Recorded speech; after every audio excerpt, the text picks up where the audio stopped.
พระติรัตนแก้วเจ้าตั้งสามประการอันมีพระพุทธเจ้าพระสัทธรรมเจ้าพระสังฆเจ้า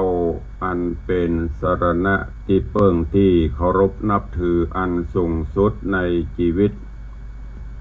กราบคารวะแตบไตไวยสาปารมีธรรมพระมหาเถรานุเถระเจ้าคณะพระสังฆาธิการภิกขุสงฆ์องค์สามเณรจุตนจุองค์ด้วยความเคารพเจริญสุขเจริญปอนสาธุชนญาติโยมพุทธบริษัทถิ่นจองห้องวัดจุหนุ่มเท่าใจยิงขอน้อมต้อนรับทุกท่านเข้าสู่รายการมรดกธรรมกำเมืองสารธรรมกำเมืองต่างสถานีวิทยุกระจายเสียงพระพุทธศาสนาแห่งชาติและสังคมคลื่นเพื่อการศึกษาพระพุทธศาสนาและวัฒนธรรมคลื่นพระพุทธศาสนาและจริยธรรมส่งสัญญาณกระจายเสียงจากสถานีวิทยุ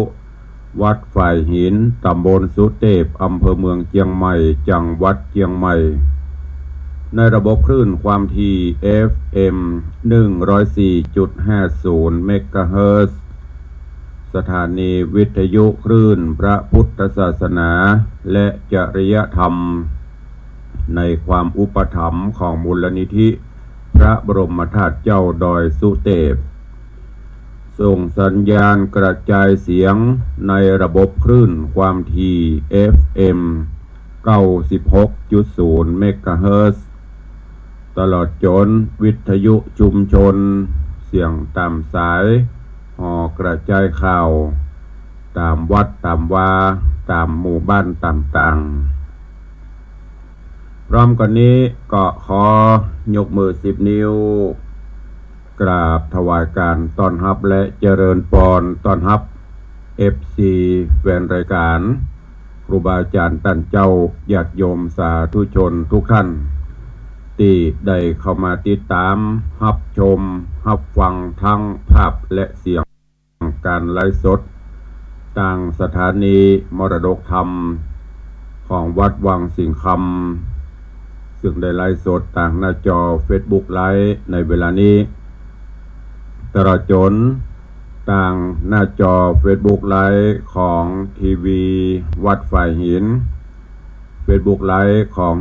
104ธรรมะคลายเครียด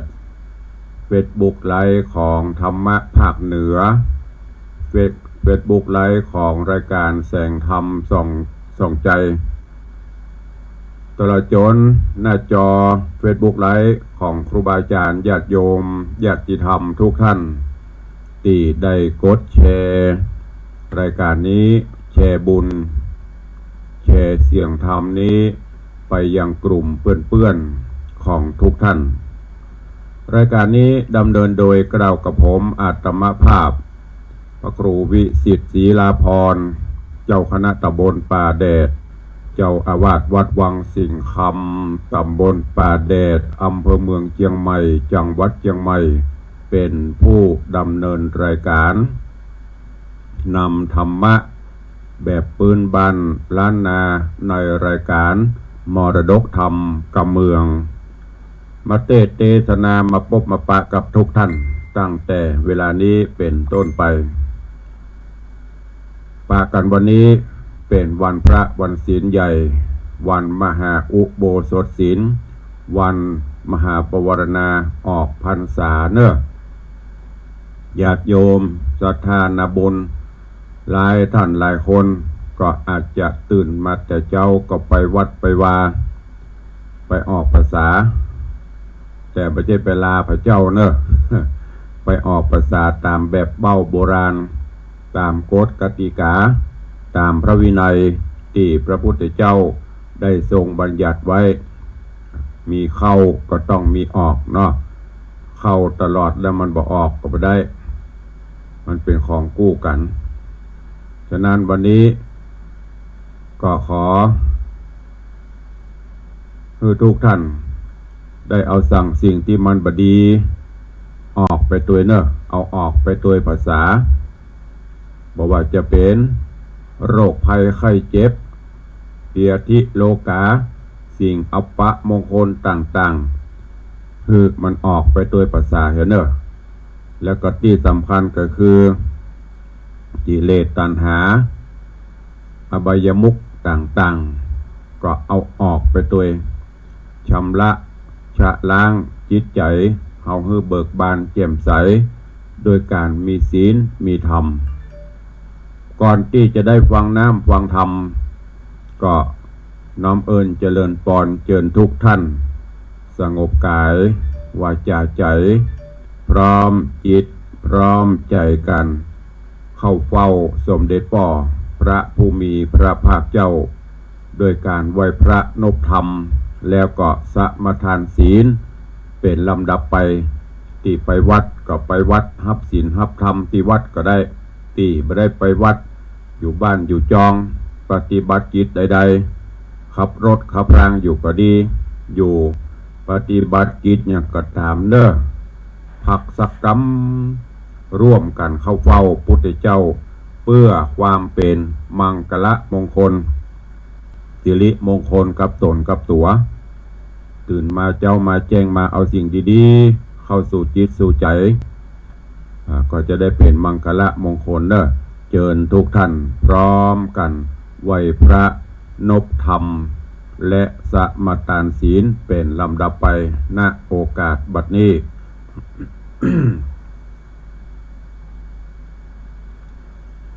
อิมินาสการเนะพุทธังอภิปูชยามะอิมินาสการเนะธัมมังอภิปูชยามะอิมินาสการเนะสังฆังอภิปูชยา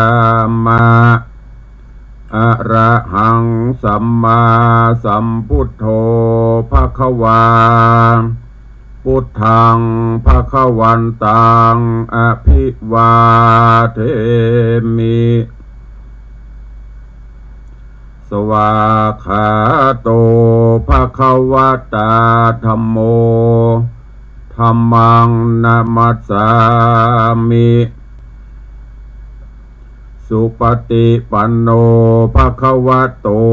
สาวกสังโฆสังฆังนะมามิ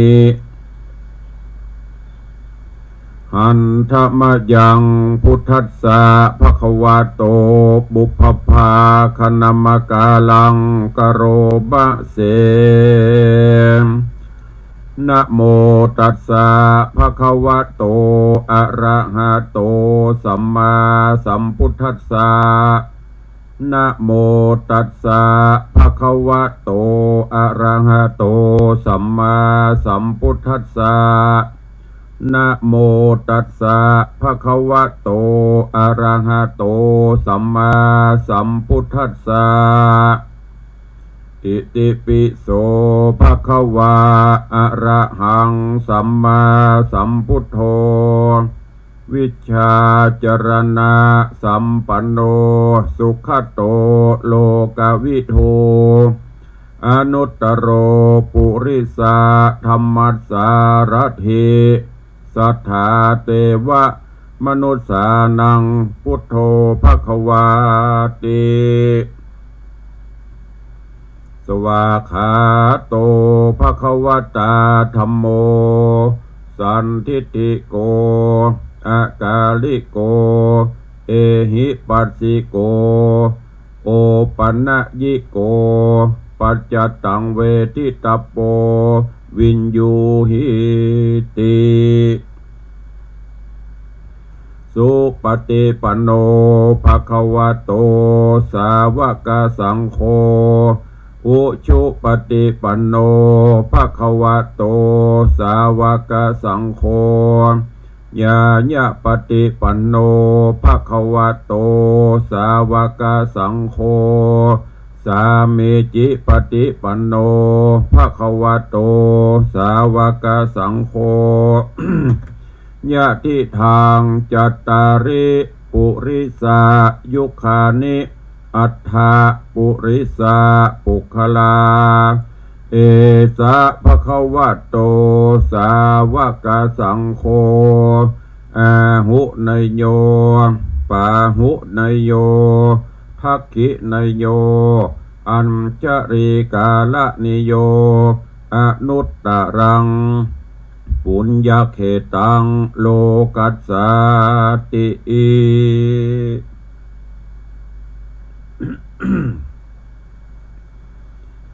ได้ประกันเข้าเฝ้าสวดสรรเสริญพุทธคุณธรรมคุณสมเด็จป่อไหวพระรัตนตรัยแก้วเจ้าทั้งสามประการผ่านไปแล้วเจิญทุกท่านตั้งจิตตั้งใจสมทานเอาข้อวัดปฏิบัติกิจเบื้องต้นของพุทธศาสนิกชนของมนุษย์เจ้าโลกเขาเนอะโดยการน้อมนำเอาศีลธรรมข้อวัดปฏิบัติไปใช้ในการควบคุมจิตใจเพื่อได้เบิกบานแจ่มใสด้วยการมีศีลมีธรรมพร้อมกันณบัดนี้นะโมตัสสะภะคะวะโตอะระหะโตสัมมาสัมพุทธัสสะนะโมตัสสะภะคะวะโตอะระหะโตสัมมาสัมพุทธัสสะนะโมตัสสะภะคะวะโตอะระหะโตสัมมาสัมพุทธัสสะพุทธังสรณังคัจฉามิธัมมังสรณังคัจฉามิสังฆังสรณังคัจฉามิตุติยัมปิพุทธังสรณังคัจฉามิตุติยัมปิธัมมังสรณังคัจฉามิตุติยัมปิสังฆังสรณังคัจฉามิตติยัมปิพุทธังสรณังคัจฉามิ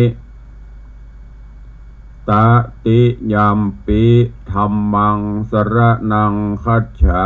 มิตติยัมปิสังฆังสรณังคัจฉามิปานาติปาตาเวระมณีสิกขาปตังสมาธิญามิอาทินนาตานาเวระมณีสิกขาปตังสมาธิญามิกาเมสุมิจฉาจาราเว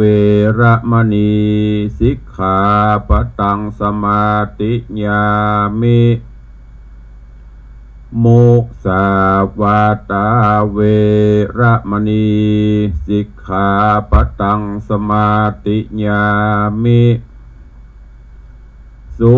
ราเมรยะมัชฌะปมาทัฏฐานาเวระมณีสิกขาปตังสมาธิญามิอิมานิปัญจสิกขาปตานิสีเลนะสุขติงยันติสีเลนะโภคะสัมปตา สีเลนะนิพพุติงยันติตัสมาสีลังวิโสทะเย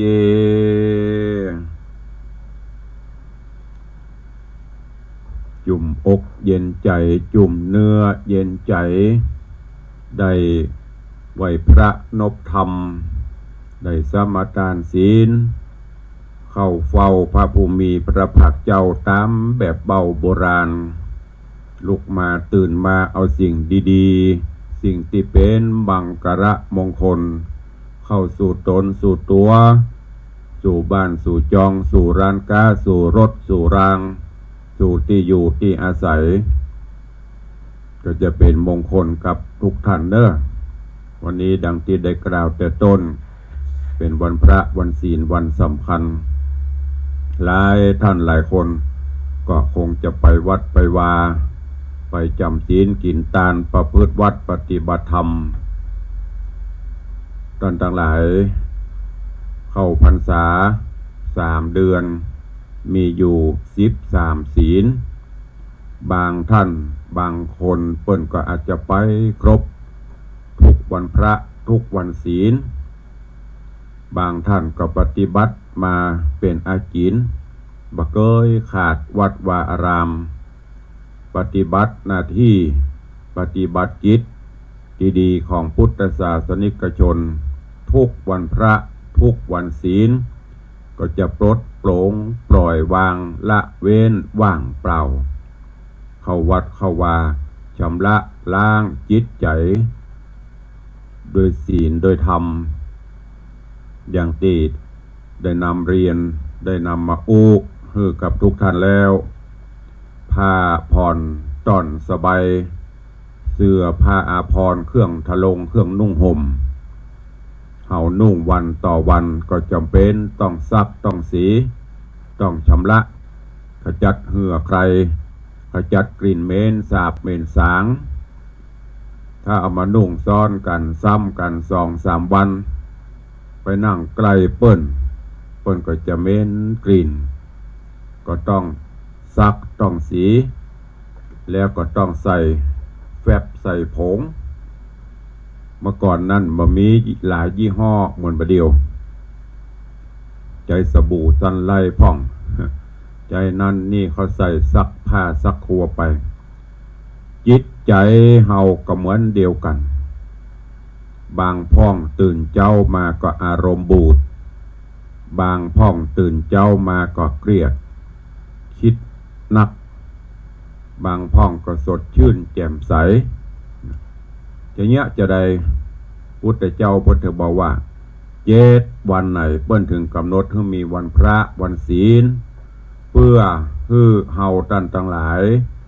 ได้ปลดได้โปร่งปลดโปร่งปล่อยวางเข้าวัดเข้าวาก็ดีหรือบ่ได้ไปวัดไปวาจะอยู่บ้านอยู่จองก็ตามขอให้แบ่งจิตแบ่งใจให้ใสสะอาดโปร่งจิตโปร่งใจให้ใสสะอาดบ่เอาอย่างมาแปดมาเปื้อนมาขุ่นมัวจิตใจเพื่อมันล้างใจสักวันเพราะว่าการล้างจิตล้างใจจะเอาผงซักฟอกจะเอาสบู่จะเอาน้ำยายี่ห้อใดๆมาล้างก็บ่ได้นอกจากศีลจากธรรมดังนั้นก็ฝากไว้กับญาติโยมสาธุชนเฮาท่านทั้งหลายเด้อถึงแม้นจะออกพรรษาเฮาก็จะไปละวัดละวาอันที่เปิ้นว่านะเปิ้นว่าเอาเปิงบ่ได้ออกภาษาลาพระเจ้าไม่ใช่ลาหายเสียบลาแล้วลาลับนะปีหนึ่งมี365 วันภาษาหนึ่งมีวันพระวันศีล3 เดือน13 ศีลก็พยายามจะไปละไปวัดไปวาไปประพฤติวัดปฏิบัติธรรมและสิ่งที่ตุลุงเจิญจวนรณรงค์กันมาโดยตลอดทุกวันพระทุกวันศีลเจิญจวนพุทธศาสนิกชนทุกท่านทุกจันทร์ทุกวันนะได้ปากันนุ่งขาวห่มขาวลูกเล็กเด็กแดงก็เหมือนกันยกไว้ให้วันหนึ่งตึงครอบครัวเขานะนุ่งขาวห่มขาวให้วันจะเป็นสิ่งสะท้อนย้อนจิตใจเฮาจะเนี้ยอย่างลงไปก้มลงพอตัวเก่าวันนี้วันศีลโลกวันนี้นุ่งขาวโลกเฮาก็จะทำให้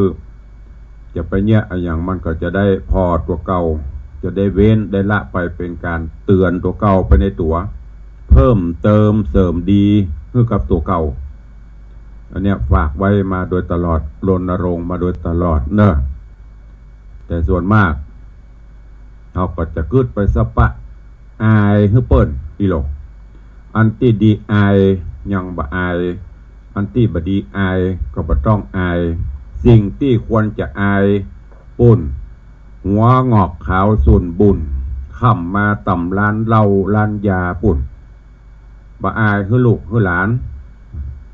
มาก่อนเตาต่ำเหล้าต่ำล้านตองเหล้าตองเหล้าอย่างปุ่นบะขามน้อยให้ฟังกินแล้วสุมาเตอะโถมน้ำลายเต้ยเต้ยโอ้จากันเป็นความเป็นเรื่องไร้สาระทั้งนั้นบะก้มบะมองพอตัวเก่าว่าสังขารธรรมตัวเป็นจะได้ปุ่นหัวงอกหัวดำบ่อนไก่บ่อนการพนันปุ่นเล่นอันนั้นหลักควรจะอายลูกอายหลานอายสังขารตัวเก่าอันจะมาวัดมาวาอันจะนุ่งขาวเข้าวัดเข้าวา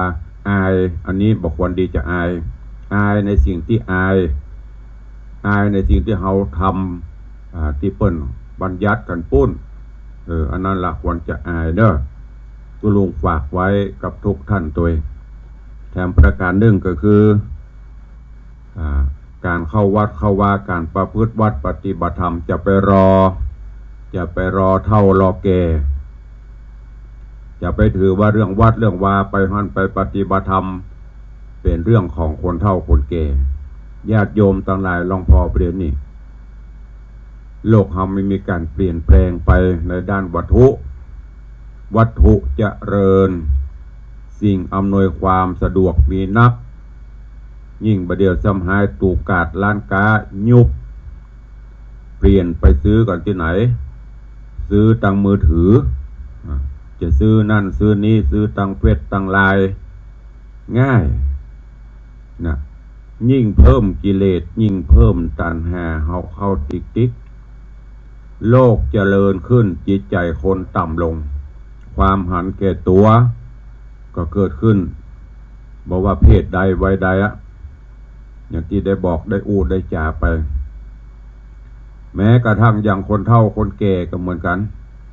เป็นปัตตกันสปะไปวัดก็บ่ได้ไปเจ็บแข้งเจ็บขาเจ็บหั่นเจ็บนี่ว่าไปสปะเอานั่นมาอ้างเอานี่มาอ้างพอจะแจกของฟรีเนอะเต็มมันบ่ว่าที่ไหนนะนี่มันจะว่าคนนั่นคนนี้เนอะมีเหมือนกันกุฏิสังคมความหันแก่ตัวนักปัจจุบันนี้จะสละนี่น้อยอย่างที่ตุลุงเคยบอกมาก่อนนี่โลกบ่เจริญโลกบ่เจริญความเป็นอยู่ยังบ่เจริญแต่จิตใจคนเจริญมีการเอื้อเฟื้อเผื่อแผ่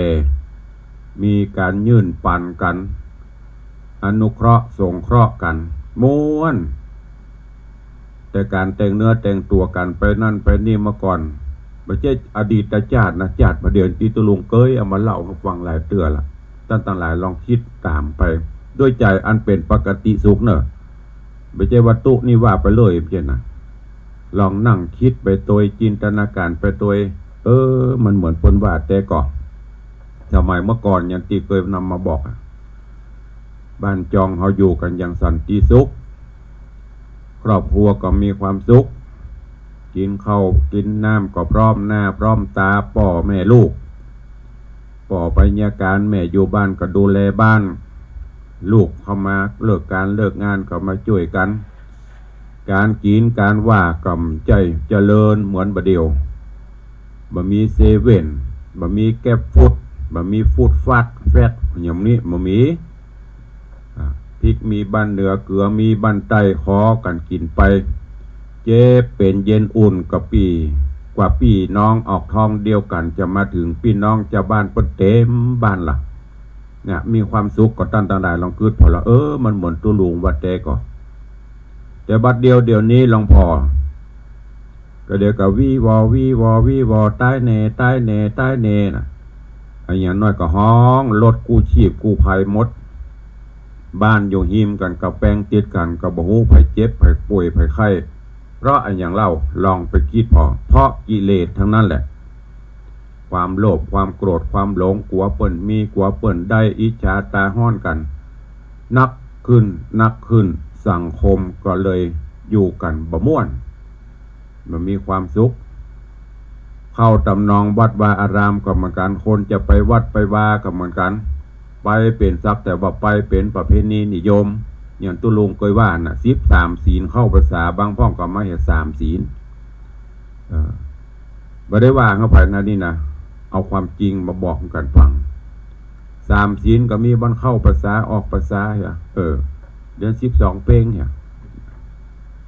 ยมันเปลี่ยนแปลงกันไปหมดความเป็นอยู่พี่กันน้องกันกับไปมาหาสู่กันกิเลสตัณหานักขึ้นลืมตัวเก่าไปหมดบางพ่องกับอายุ60 70 80บัดย่างบัดจ้างบัดย่างวัดวาอารามก็หันมาที่ตุลงโอ้จะนี้ญาติโยมอีป้ออีแม่บ่ได้ผลประโยชน์อันอย่างของอาตมาบ่ได้ผลประโยชน์ของตุลุงเนอะก็ด้วยความเป็นห่วงบางเตื้อปะสถานอย่างวัดวังสินคำวันนี้ก็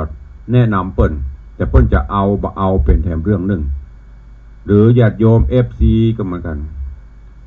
60 70เฮาก็ยังไปอยู่ไปย่างกันเตื้อเบิดก็ลูกเบิดก็ล้านเบิดก็การแล้วลองมาพออันนั้นมาเป็นเรื่องของภายละอย่างลูกหลานก็เหมือนกันนะบางพ่อเฮาบ่เลี้ยงมันก็บ่มีไปเลี้ยงตัวลูกก็จ้างมันหยังเฮาเจ็บแปลงมันออกมาลุกก็ป้อมันแปลงแม่มันแปลงมันมีปัญญากับเรื่องของมันถ้ามันอย่างก็เงินเดือนมันได้10,000ปลายมันแบ่งมันเฮาเกิงอ้อนี้ก็เลี้ยงลูกเนอะอันนั้นก็ยังแควนอันนี้สตางค์ก็บ่ฮื้อขอตัวแหมเลี้ยงลูกป้อเลี้ยงหลานเนี่ยจะได้พักมาได้อีป้ออีแม่ลองคิดพอเนอะอันนี้ตุลุงบ่ได้สอนให้รังเกียจลูกหลานนะแต่ฮื้อแปลงประโยชน์ฮื้อตัวพ่องฮักตัวเก่าพ่องเจ็บเป็นเย็นอุ่นมาเดียวลูกหลานพ่อก็ยิ่งปัจจุบันนี้อีป้ออีแม่ก็คงจะหันที่อูมาฟังนี่ก็ด้วยความเป็นห่วงนั่นแหละที่ดูคนเฒ่าคนแก่จะพอกงะงอเปิ้นกินก็บ่ได้กินเปิ้นต้านบ่ได้ไปไหนเมากันบ่วงต่างๆซูบกองลูกปนไปก็เอาหลานปนไปก็เอาเหลนหลังกองก็โอ้หันแล้วก็อินดูเปิ้นย่างบ่ได้ย่างมาอยู่ในกว้างศอกยาววานหนาคือพุ่นอีกอันเนี้ยฝากไว้เนอะหยุดอย่าสักวันอย่างบรรนักบรรณาก็วันศีลวันพระเนี่ยปล่อยเขาอีล่าเฮ้ยเอาลูกมึงไปอยู่เถอะเนอะไปดูแลลูกมึงกำ7 วันอีแม่เขาพักสักวันอีป้อเขาแย้งสักวันตัวอีเฮ้ยเขาจะได้มีความสุขใจเมื่อก่อนนั้นเปิ้นอยู่กันแบบม่วนแต่ประเดี๋ยวนี้โลกมันเจริญขึ้นมาติ๊กความเป็นอยู่ก็มือไข่ยาวสาวได้สาวเอากิเลสก็เยิ่มพอกพูนขึ้นติ๊กจะสละประโยชน์ส่วนตัวก็บ่ค่อยมีอันเนี้ยตุลุงขอฝากไว้เนอะญาติโยมศรัทธานาบุญเฮาเจ้าข้าทั้งหลายคือฮักตัวเก่าพ่องตั้งราชการเปิ้น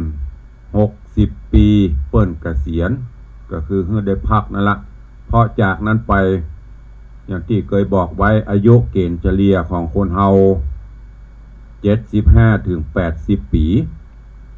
ถ้าบ่มีลมมาปัดบ่มีอย่างมาล้มนะก็คือถ้าบ่มีพยาธิพยำอะไรอย่างมาเบียดเบียนกวนคุยอยู่ดีมีสุขนี่นะก็จะอยู่ได้ประมาณเนี้ย75 ถึง 80 ปีก็ต้องปัดต้องพรากต้องย่างเพราะนั้นตุลุงเคยเตือนเฮาท่านทั้งหลายอย่างส่วนมาก FC แฟนรายการญาติโยมที่มาปล่อยเข้าวัดเข้าวานเฮาจากปุ้น5 60 70ขึ้นละโลกนับถอยหลังบ่ได้แจ้งภายนะเตือนด้วยความหวังดีสมมติอีป้ออีแม่เขา70 ปีเกิดไปเตอะถ้าเกณฑ์เฉลี่ย80เฮาจะมีชีวิตจะมีอายุยืนอยู่บนโลกในแถม10 ปีและในตลอด10 ปีนั้นจะเยอะใหญ่ ถึงกึดไปไหนอยู่กับลูกกับหลานไปอย่าจะมันตายจะกันอีกเฮามีความสุขกะอันเนี้ยฝากไว้กับทุกท่านเปิ่นกินได้กินเปิ่นตานได้ตานไปพักผ่อนอย่าพ้องไปพอบ้านพอเมืองเปิ่นเฮาจะได้มีความสุขเมื่อเฮามีความสุขด้วยการมีศีลมีธรรมจิตใจเฮาก็จะเบิกบานแจ่มใสเมื่อจิตใจเบิกบานแจ่มใสร่างกายเฮาก็จะสดชื่นแต่ถ้าวันใดจิตใจห่อเหี่ยวจิตใจว้าวุ่นสุขภาพก็เสื่อมโทรมไปตัวคิดแต่เรื่องนั่นเรื่องนี้คิดเข้าบ่กินข้าวกินน้ำนอนบ่หลับร่างกายก็อ่อนเพลียลดลงสุดท้ายเผาฝังมันก็มีแต่ก็จึงขอฝากกับอีพ่ออีแม่เนอะเวลากระเว้ยเหลือเวลาแถมน้อยเดียวจะหมดแถมหลักสุวรรณกัสสปะบัณฑิตถ้าจะบริเทศเราวันนี้เป็นบรรยายเกรดความรู้ฝากฝังกับทุกท่าน เล็กๆน้อยๆไปเนาะเดี๋ยววันต่อไปออกภาษาแล้วก็ฟังกันจนเต็มที่เนาะวันนี้วันพระวันศีลใหญ่ศีลหลวงตัวก็เลยเอาสิ่งละอันพันละน้อยด้วยความห่วงหาอาทรด้วยความเคารพนับถืออีพ่ออีแม่ญาติโยมศรัทธาเนอะสิ่งที่เอามาอู้นิ่มได้มาจมพยายามให้เล่าอย่างนะเอาสิ่งดีๆมาอู้มาจาให้ฟังก็ใช้เอาคนเดียวเก็บเอาคนเดียวคิดเอาคนเดียวตัวเฮาบ่ฮักไผเล่าจะฮักถ้าเฮาบ่ฮักตัวเก่าเฮาคนอื่นเพิ่นก็บ่ฮักก็ต้องฮือความสุขกับตัวเก่าพ่องดูแลตัวเก่าพ่องญาติโยมท่านทั้งหลายหลังจากนี้ไปก็จะเป็นตั้งแต่วันพุธไปเนอะ ก็จะเป็นช่วงของเทศกาลงานมหากุศลงานบุญตั้งแต่วันที่29วันนี้ไปจนถึงวันที่29เดือนหน้า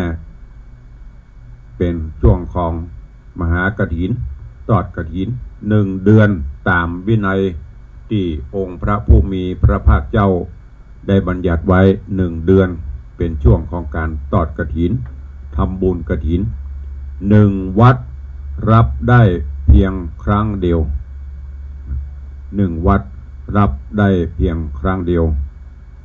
อย่างวัดวังสิงห์คำนี้วันที่5 พฤศจิกายนเป็นวันทอดกฐินหลังจากนั้นฮับก็บ่ได้ละวันที่6ใครจะมีเงินเป็น100 ล้านมาทอดเป็นกฐินก็ฮับบ่ได้ละถ้าเป็นพระป่าเป็นอย่างอื่นนี้ได้แต่กฐินรับไม่ได้เพราะผิดวินัยเป็นสิ่งที่ต้องปฏิบัติเพราะนั้นก็ออกภาษาแล้วเชิญชวนทุกท่านเนอะร่วมบุญกุศลอย่างตุลุงบอกตะเกียประชวนไปกินประทานกับไปเตอะหอมตะใดก็ได้ตามเจตนาของเฮามีนักก็ตานนักมีน้อยก็ตานน้อยกันไปแต่ที่อีคือจะได้ไปหูไปหันไปพักไปผ่อนบ้านเปิ่นไปชาร์จแบตเตอรี่ตัวเองบ้านเปิ่นเนี่ยจะอันบ้านเฮาเนี่ยจะไปแลกเปลี่ยนไปพอกันเพราะนั้น1 เดือนจากนี้ไปออกภาษาแล้วมันจะมีตารางกิจกรรมต่างๆเนอะออกภาษาแล้วเป็นวันลอยก็จะไปถึงวันเดือนยี่เปงลอยกระทงและก็เป็นวันสุดท้ายของกฐินจากนั้นไปสิ้นเดือนสุดท้ายคือธันวาคมก็จะเป็นช่วงของส่งท้ายปีเก่าสวดมนต์ข้ามปีตอนรับปีใหม่67แล้วก็ปฏิทินก็จะเคลื่อนไปตามนั้นเข้าสู่ปีใหม่เมืองเข้าสู่วันต่างๆมันจะหมุนเวียนกันไปจะได้ก็ตามก็เชิญชวนทุกท่านร่วมบุญกุศลกันไปแล้วก็อย่างที่ตุลุงบอกแต่แกเนอจะไปละวัดละวานะวันนี้เชื่อแน่ว่าทุกวัดมีเตบบุตรเตบดานักปอประมาณคงบัต่ำ50-60แต่ แต่ศีลหน้านี่บ่แน่สถิติมันจะลดหวบนะอันเนี้ยที่ตุลุงบอกตะกี้นะเอาเป็นประเพณีเข้าภาษาออกภาษาแล้วก็ไปวัดจะไปว่าเนอะขอฮือรักษากันไว้ตัววันนี้ก็อุจาสัพเพเหระวันธรรมสวนะวันพระวันศีลเป็นวันสำคัญตัวก็จะเตะธรรมก็จะไม่ได้มันเวลามันพอก็ขอเอาเรื่องมุนี้มาอู้มาจ่าเนอะแล้วก็ขอลวดอนุญาตประชาสัมพันธ์ข่าวสารงานบุญแล้วก็จะได้ไปตักไปตายพี่น้องพอออกไม่ออกศรัทธาตั้งหน้าจอตลอดจนตั้งบ้านตั้งจองวันอาทิตย์ที่5นี้ย้ำแห่งกรรมเด้อจะไปลืมเชิญชวนทุกท่านได้ร่วมบุญกฐินใกล้วัดไหนก็ไปวัดนั้นแต่ว่ามีเจตนาได้ยินตุลุงเปิดประกาศใครไปหูไปหันใครไปเยี่ยมไปเยือนไปแอววัดวังสิงคำก็เจิญเนอะมาห่วมกินห่วมตาลด้วยกันได้ที่วัดวังสิงคำวันอาทิตย์ที่5 พฤศจิกายนที่จะถึงนี้แล้วก็งานสำคัญอันหนึ่งก็คืองานทำบุญอายุวัฒนมงคลครบ5 รอบ5 ขวบ60 ปีของอาตมาภาพของตุลุงก็ประกาศประชาสัมพันธ์ไปกูวันเนอะเชิญชวนทุกท่านทุกบ้านทุกจองมาร่วมโมทนาบุญด้วยกันมาสืบโหราจตาเสริมบารมีธรรมก่อนที่ปี66จะเสี่ยงปี67จะมาลวดถือเป็นการรับบารมีธรรมรับบุญกุศลมาร่วมกันทำบุญถวายทานต้นเงินต้นทองต้นเพชรต้นมหาปรมีเพื่อสมทบกองทุนนิธิวิสิตศรีลาภรณ์ที่ตุลุงได้ตั้งไว้เอาปัจจัยมาพัฒนาวัดดังนั้นก็น้อมเจิญจวนเนอะพี่น้อง FC แฟนรายการทางต่าง Facebook ไลฟ์ต่างวิทยุก็ต่างที่เขาได้ปฏิบัติ10 กว่าปีละปีนี้ดูเหมือนจะเป็นปีที่12-13บางท่านก็มากูปีว่างเว้นไปก็เมื่อโควิดบางท่านก็มาห่วมโมทนากันก็จะไปลืมบอกกันต่อไปตัวเนอะได้มาห่วมกินห่วมตานด้วยกันขอบคุณครับ โยมซึ่งได้ร่วมโมทนาบุญมาก็เดียวหลังจากที่ออกภาษาตุลุงก็จะได้เริ่มประกาศประชาสัมพันธ์รายชื่อรายนามของทุกท่านล่าสุดก็มีโยมพี่ไอ้ณัฐพจน์จักรนรินทร์มาร่วมโมทนาบุญรับสังฆทาน1 ชุด 2,500 บาทร่วมบุญกฐินตัวแล้วก็ร่วมพิมพ์หนังสือตัวขอบคุณเนอะแต่ว่าขออนุโมทนาบุญขอบคุณเนอะกับโยมพี่วิรองลักษ์เชิดฟ้อนมีล้านนาคนพัดมีพันอย่างขายฝีมือสุดยอดข้อจิ้มหอมเปิ้ลเตื้อเดียวอวดมาได้เตื้อเดียวโยมพี่เพิ่นจะทำฮัตถวายตลอดแล้วก็มาตั้งหงตาลหงอย่างเพื่อว่ามีล้านนาตะวานี้ทำมีกะทิมาถวายลูกจากดอยสะเก็ดปุ่นมาถวายในวังเพื่อนนะมาให้บดีใจไม่ถึงใจบได้มาขอบคุณเนอะกับโยมพี่บีรองรักเชิดฟ้อนตัวเองตลอดจนทางโยมแม่จันดีวิสุทธินันท์ก็ดีโยมแม่ปราณีพยัคฆ์ไคหพลก็ดีสิ่งหนึ่งก็เสือใต้ไม่ใช่หันแต่กำกินนะ โยมแม่ถึง2นี่จะมีอย่างก็จะส่งมาถวายเป็นบุญเป็นกุศลดูแลขอบคุณอนุโมทนาบุญด้วยเนอะก็ขออนุญาตตักทาย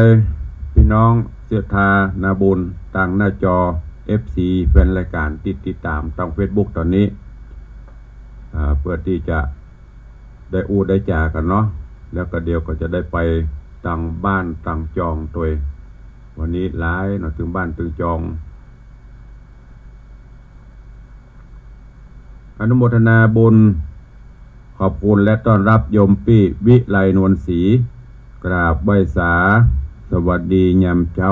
สาธุเนอะ เจริญพรโยมปัทมาแจมโรกราบไหว้สาเจ้าตุป่อสาตุ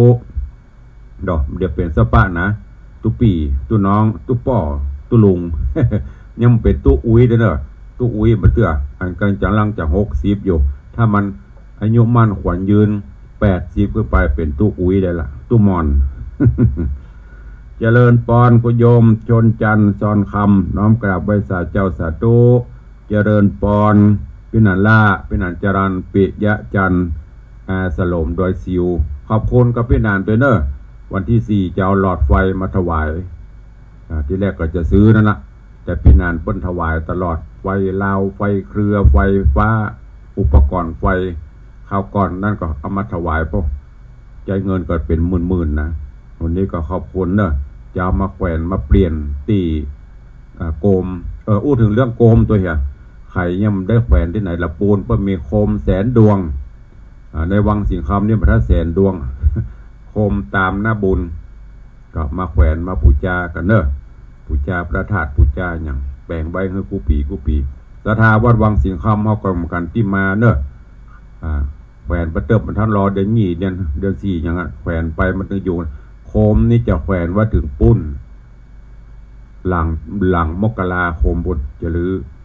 ได้2-3 ต่อเจริญปอนโยมแม่ป่านมีงานกำลังรับชมอยู่พ่อบ่ได้พิมพ์ประจ้างเจริญปอน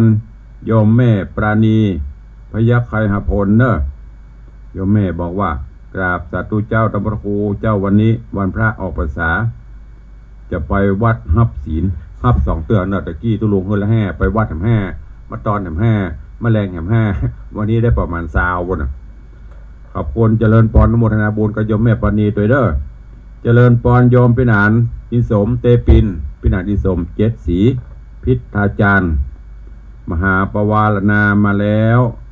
ผ่องเพี้ยวยินดีไหวสาปรมีลูกศิษย์พระมุนีครับสาธุอนุโมทนาเจริญปอนเด้อเจริญปอนอาจารย์ศรีพรณวงศากราบไหวสาธุเนอะอาจารย์เนอะวันนี้วันติดมาวัดเนาะเลยไปโรงเรียนก็ว่าไปอยู่บุโดยพระราชหน้าที่นะประเดี๋ยวนี้ราชการใช่ว่าบรรยุจะได้หยุดนะเดี๋ยวกับเจ้านายห้องอยู่ โอดเอาแฮมเมินก็ได้เกษียณละแฮมเมินอยู่เจริญปอนโยมวริศเนาะวริศถ้าอ่านผิดสุมาอภัยเนอะสาธุครับพระอาจารย์มันเป็นภาษาอังกฤษ ตุลงอ่านบ่ค่อยคล่องนะแต่ลัดไปปอได้อยู่ถ้าผิดก็ขอประทานอภัยตัวเองเจริญปอนประภักเนอะประภักลวดอนุโมทนาตัวเองจะลืม ประภักเข้ามาพอดีโยมท่านอดีตสทมนิตโยมปีสายจันทร์หรือประภักบุญยวงตะวาเปิ้นแจ้งมาตั้งลายร่วมโมทนาบุญกฐินวัดวังสิงคำโดยปัจจัย 2,500 บาท 2,500 สาธุอนุโมทนาบุญเนอะ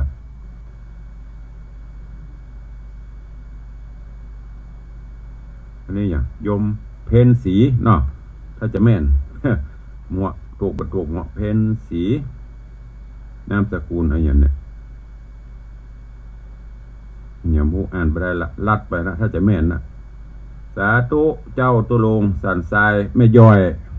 ถ้าจะแม่นเนาะเพ้นสีถูกเนาะ ถ้าบัถูกก็บัต้องปรับเนอะอนุโลมคนเท่าอ่านภาษาอังกฤษมาคล่องไปลืมเนอะสันทรายทุกที่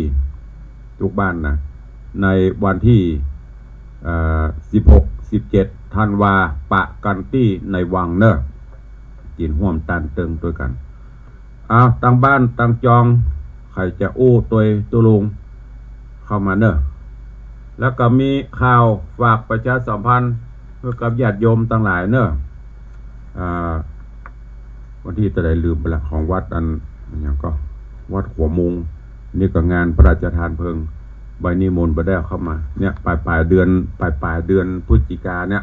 เพิ่นจะเผาศพท่านพระครูบัณฑิตานุวัตรจำวันที่ไปได้ เดี๋ยวค่อยมาพูดกับวามกรรม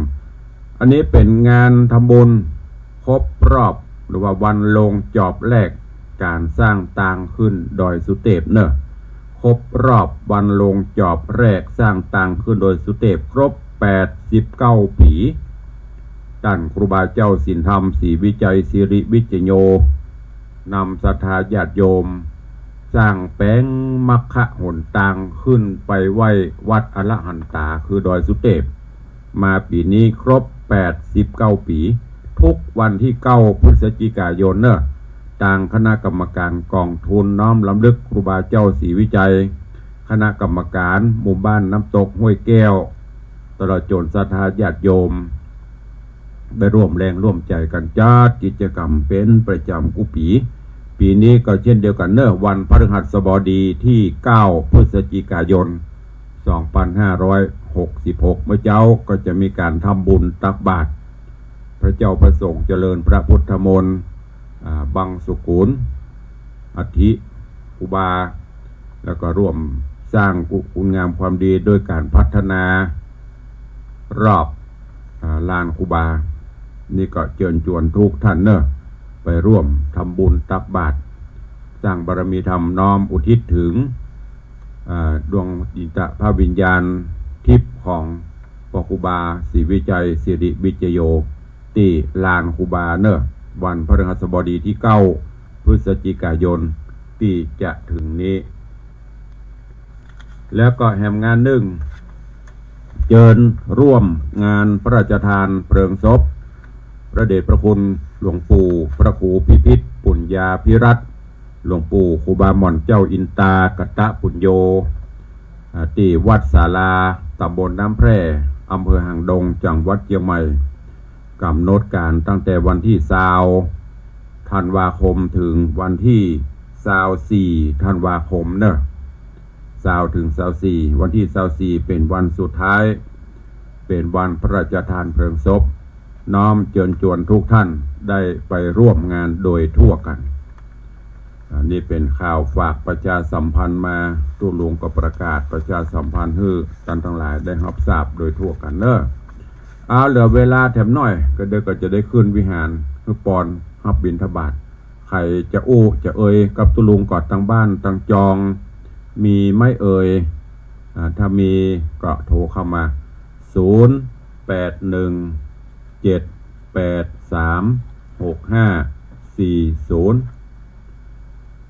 0817836540มีไหมถ้ามีก็กระริ่งเข้ามาเนอะไปวัดกันหมดเถอะกะดักปิ้งบินวอยขอบคุณทำคอนเนอร์กับแม่อุ้ยหม่อนแก้วดีเกษมแม่อุ้ยหม่อนแก้วดีเกษมบ้านดอยสะเก็ดตีนวัดพระธาตุได้มาร่วมโมทนาบุญข่าวก่อนแม่อุ้ยก็มาห่วมวันนี้เมื่อ 2-3 วันนี้ปะกันแม่อุ้ยจะมาเนี่ยจะไปปะกันที่วัดศรีโสดาแม่อุ้ยหม่อนร่วมโมทนาบุญสังฆทานกับตุดุง1 ชุดแล้วก็ห่วมงานกฐินตัวเองแม่อุ้ยอายุได้100 กว่าปีละสุขภาพสมบูรณ์แข็งแรงอยู่ แม่อุ้ยหม่อนแก้วดีเกษมแต่ว่าก็ได้มีโอกาสไปเจริญพระพุทธมนต์สืบชะตาคือกับอาจารย์แม่มรกตสุวรรณชินอาจารย์ดร.ฉัตรทิพย์สุวรรณชินผู้รับใบอนุญาตและท่านรองอธิการบดีมหาวิทยาลัยไฟเทิร์นเพื่อเป็นสิริมงคลเสริมชะตาบารมีผาสุขที่บ้านในโอกาสครบรอบอายุวัฒนมงคลวันเกิดของท่านอาจารย์ดร.ฉัตรทิพย์ตัวจะขอความสุขสวัสดีจงบังเกิดมีกับครอบครัวเนอะครอบครัวสุวรรณชินใครจะจะตัวขอบคุณกับโยมพ่อเท่าพงแม่เท่าบัวเงินบุญชัยและลูกหลานด้วยเนอะวันก่อนก็ได้นำเอาปัจจัยฝากบุญกุศลกฐินมาตัวตุลุงก็ได้รับไว้เรียบร้อยละสาธุแล้วก็วันงานก็จะเข้ามาตัววันงานวันปุ่นวันทำบุญอายุตุลุงปุ่นมีไหมถ้าบ่มีเหลือเวลาแถมประมาณ 2-3 นาทีจะได้ขออนุญาตเนาะออกรายการเจ้าหน่อยวันนี้มาเจ้านี้ ที่วัดจะมีการตานผ้าห่มพระเจ้าผ้าภาษาตามแบบเบ้าโบราณเปิ้นให้เปิ้นหอม จะต่างกันมาตั้งแต่วันเข้าภาษามาจนถึงวันนี้เก็บหอมรอมริบไว้โดยพระอาจารย์บุญมาคณายกได้ประกาศกุศีล